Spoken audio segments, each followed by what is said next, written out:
नमस्कार दोस्तों, मैं आपका दोस्त बजरंग प्रजापति एक बार फिर से आपके सामने हाजिर हूं एक और ऐतिहासिक किस्सा लेकर। एक ऐसा किस्सा जिसे सुनकर आपका सीना गर्व से फूला नहीं समाएगा। एक ऐसा किस्सा जो आपकी भारतीय जवानों के प्रति सहानुभूति और श्रद्धा भाव को और भी ऊंचा कर देगा, आपको गर्व महसूस कराएगा। भारत पाकिस्तान युद्ध 1965 की पूरी कहानी हम जानेंगे कुछ मिनट के इस वीडियो में। साल 1965 का भारत पाकिस्तान युद्ध उन लड़ाइयों का नाम है जो दोनों देशों के बीच अगस्त 1965 से सितंबर 1965 के बीच हुई थी। इस युद्ध को कश्मीर का दूसरा युद्ध भी कहते हैं, क्योंकि सन 1947 के बाद पाकिस्तान ने कश्मीर को हथियाने के लिए दूसरी बार भारत पर हमला किया था, पर भारत ने इस हमले का मुंहतोड़ जवाब दिया और पाकिस्तान को युद्ध विराम के लिए राजी होने पर मजबूर कर दिया। आज इस युद्ध से जुड़ी पूरी जानकारी हम आपको 5 मिनट में देने की कोशिश करेंगे। युद्ध से पहले कच्छ के रण का विवाद। 1947 की आजादी के बाद दोनों देशों के बीच कश्मीर मुद्दे के सिवाय कच्छ के रण की सीमा का विवाद भी साथ साथ चल रहा था। कच्छ का रण गुजरात में स्थित है और यह एक दलदली और बंजर इलाका है। पाकिस्तान इसके एक बड़े हिस्से पर अपना हक मानता था। अप्रैल 1965 में कच्छ के रण में पाकिस्तान जानबूझकर झड़पें शुरू कर दी। पाकिस्तान ने इसे ऑपरेशन हेजर्ट हॉक नाम दिया था।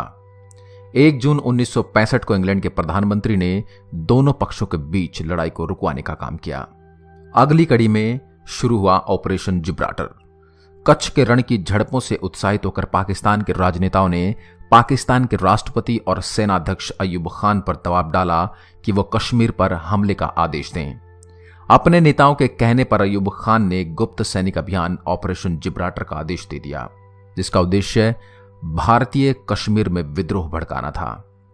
पाकिस्तान के भारत पर हमला करने के कुछ और कारण भी थे, जैसे कि 1965 से पहले 1962 में भारत चीन से जंग हार चुका था और पाकिस्तान को अमेरिकी गुट में शामिल होने के कारण उससे काफी तरह की आधुनिक हथियार भी मिल चुके थे, जबकि भारत को किसी देश का साथ नहीं था।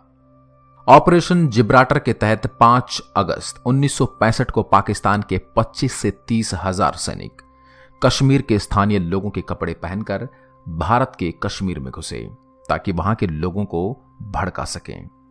भारतीय सेना को जब इस बात का पता चला तो उन्होंने तुरंत पाकिस्तानी सेना को खदेड़ना और गिरफ्तार करना शुरू कर दिया।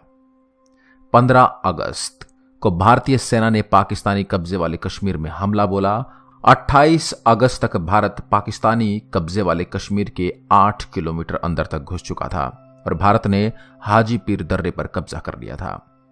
पाकिस्तान का ऑपरेशन जिब्राल्टर फेल हो गया। उधर भारतीय सेना पाकिस्तानी कश्मीर के महत्वपूर्ण शहर मुजफ्फराबाद के सिर पर आ पहुंची थी। मुजफ्फराबाद पर दबाव कम करने के लिहाज से 1 सितंबर 1965 को पाकिस्तान ने ऑपरेशन ग्रैंड स्लैम शुरू किया, जिसका उद्देश्य जम्मू और कश्मीर के शहर अखनूर पर कब्जा कर कश्मीर का भारत से संपर्क तोड़ना था, ताकि मुजफ्फराबाद के लिए लड़ रहे भारतीय सैनिकों की रसद और संचार व्यवस्था को रोक दिया जाए। ऑपरेशन ग्रैंड स्लैम का प्रभाव कम करने के लिए प्रधानमंत्री श्री लाल बहादुर शास्त्री जी का आदेश पाकर भारतीय सेना ने 6 सितंबर को पंजाब से नया मोर्चा खोल दिया ताकि लाहौर पर कब्जा किया जा सके। लाहौर पर हमले की खबर सुनते ही कश्मीर में लड़ रही पाकिस्तानी सेना लाहौर को बचाने के लिए निकल पड़ी। कश्मीर में पाकिस्तान का प्रभाव कम होने के साथ ही उसका ऑपरेशन ग्रैंड स्लैम भी फेल हो चुका था। लाहौर वाले एरिया में पकड़ मजबूत करने के बाद भारत ने पाकिस्तान के सियालकोट पर हमला कर दिया, पर इस अभियान में भारत को सफलता नहीं मिल पाई। उधर पाकिस्तान ने अमृतसर पर कब्जा करने के लिहाज से खेमकरण सेक्टर पर हमला कर दिया।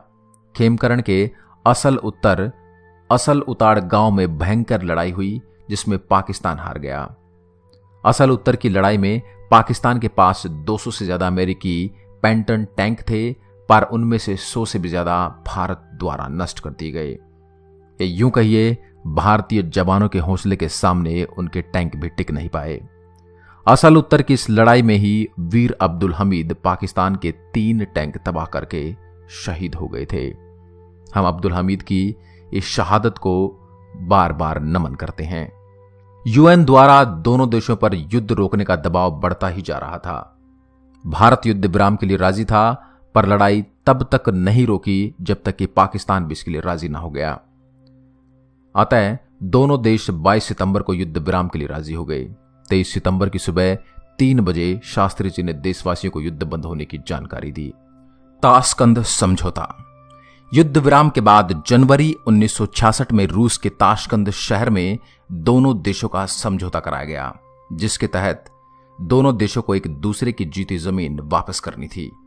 शास्त्री जी ने जीती हुई जमीन वापस करने को इनकार कर दिया था, या यूं कहिए कि वो इस बात पर सहमत नहीं थे, पर बड़ी शक्तियों के दबाव में उन्हें मजबूरन इस समझौते पर दस्तखत करने पड़े।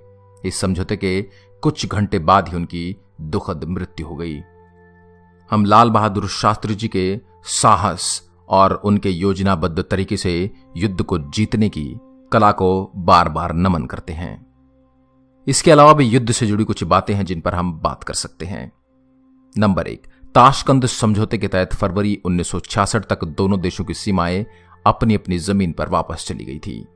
युद्ध में भारत ने पाकिस्तान के 720 वर्ग किलोमीटर के इलाके पर, जबकि पाकिस्तान ने भारत के सिर्फ 210 वर्ग किलोमीटर के इलाके पर कब्जा किया था। भारत के कब्जे में सियालकोट, लाहौर और कश्मीर के उपजाऊ इलाके थे और पाकिस्तान के कब्जे में सिंध और छेब के रेतीले और कुछ पथरीले इलाके थे। नंबर 3, युद्ध के बाद ही भारतीय सेना में से मुस्लिम रेजिमेंट को खत्म कर दिया गया था, क्योंकि युद्ध के दौरान भारत के 2 मुस्लिम रेजिमेंट ने पाकिस्तान के विरुद्ध लड़ने से मना कर दिया था और लगभग 20,000 मुस्लिम सैनिकों ने पाकिस्तान के आगे हथियार डाल दिए थे। उनकी इस बेवकूफी के कारण उस समय भारत को काफी नुकसान हुआ था। नंबर 4, इस युद्ध में पहली बार दोनों देशों की हवाई सेनाओं ने भी भाग लिया था, जिन्होंने एक दूसरे का बराबर बराबर का नुकसान किया था। पाकिस्तान के पास अमेरिका के दिए हुए जहाज थे और भारत के पास रूस और यूरोपियन देशों के खरीदे हुए जहाजों का मिला जुड़ा बेड़ा था। आशा करता हूं यह वीरगाथा आपको पसंद आई होगी। देश और दुनिया की अन्य खबरों के लिए आप हमारे चैनल शब्दबाण को लाइक करें, शेयर करें एंड सब्सक्राइब करें और अपने सुझाव हमें कमेंट बॉक्स में जरूर दें। एक बार फिर आपसे मुलाकात होगी एक और ऐसी ही वीरगाथा के साथ। तब तक के लिए नमस्कार। जय हिंद, जय भारत।